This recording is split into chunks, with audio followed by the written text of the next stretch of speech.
नमस्कार साथियों, मैं वीरेंद्र प्रहरी आप सबके सामने वो आवाज़ लेकर आया हूँ जो कई दशक पहले हमारे बीच से अलविदा कह गई थी, लेकिन शब्द इतने तेज, इतने भारी कि उसके सामने तलवार और सत्ता दोनों ही टिक नहीं सकते थे। आज वो और उनके शब्द फिर से जीवित हो उठे हैं और हर उन परिस्थितियों को बयान कर रहे हैं जो उस वक्त परिस्थितियां थीं भारत की। आज वो परिस्थितियां उस शायर की कलम से, उस कवि की कलम से, भारत के लाल की कलम से मैं आप सबके सामने रखना चाहता हूं। सुनिएगा। खामोश लब लेकिन शब्द तेज हैं। अंधेरे में बैठा शख्स जो लैंप के हल्के से उजाले में कलम को तलवार की तरह प्रयोग कर रहा है, कागज पर जनता को सत्ता से रूबरू करा रहा है और कहता है, मैं कविता नहीं लिख रहा, मैं कविता नहीं लिख रहा, मैं हालात लिख रहा हूँ। एक ऐसा शायर जिसने गज़ल को महफिल की सजावट नहीं रहने दी, उसे सड़क की आवाज़ बना दिया और सत्ता के सामने सवाल खड़ा कर दिया। और एक ऐसा शायर जिसने गज़ल को महफिल की सजावट नहीं रहने दिया, उसे सड़क की आवाज़ बना दिया और सत्ता के सामने सवाल खड़ा कर दिया। तो आइए मिलते हैं उस दहकती आवाज़ और कलम से जिसका नाम होता है दुष्यंत कुमार। कौन थे दुष्यंत कुमार? क्या थी उनकी शख्सियत? जानते हैं। कुछ शब्दों में बताने के लिए तो कई घंटे कम पड़ जाएंगे उनके और उनकी शायरी के बारे में। सुनिए, दुष्यंत कुमार हिंदी साहित्य के वो शायर जिन्होंने आम आदमी की तकलीफ़ को सीधे शब्दों में बिना किसी सजावट के लिखा। उनकी गज़लें फूल नहीं बरसाती थीं, वे चुभती थीं, सत्ता से सवाल पूछती थीं। हर शब्द सवाल था, हर शब्द सवाल था, हर शेर सवाल था, हर वो कहन सवाल था जिसको हम आज कविता का नाम देते हैं। और दुष्यंत कुमार साहब यूँ कहते थे कि अगर कविता सच नहीं कह सकती तो वो कविता किसी काम की नहीं, वो शायरी किसी काम की नहीं है।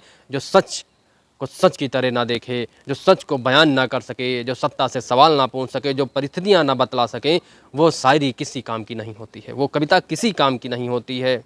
उनकी शायरी आज भी उसी तरह एक लावा जिस तरह दहकता रहता है, आज भी करोड़ों लोगों के दिलों में, और सत्ता के सामने सवाल आज भी वैसे ही खड़ा है। जब दुष्यंत कुमार पूछा करते थे वो सवाल आज भी उसी तरह के हैं। उनकी कलम ने जो लिखा वो आज भी उतना ही प्रासंगिक लगता है। वो कहते हैं, कहाँ कहा तो तय था चरागा हर एक घर के लिए, कहाँ चराग मयस्सर नहीं शहर के लिए।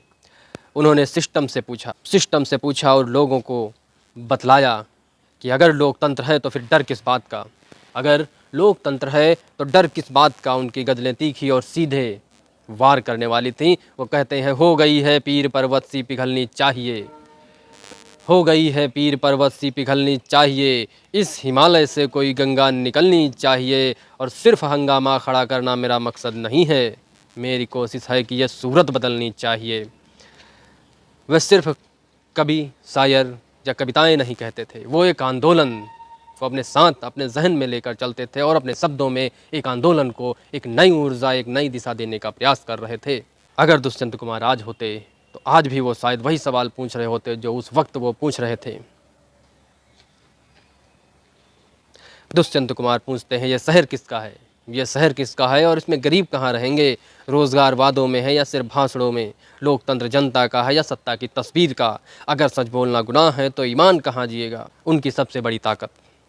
दुष्यंत ने डर के खिलाफ लिखना चुना, उन्होंने सत्ता के तलवे नहीं चाटे, उन्होंने सादगी चुनी और सच्चाई को हथियार बनाया।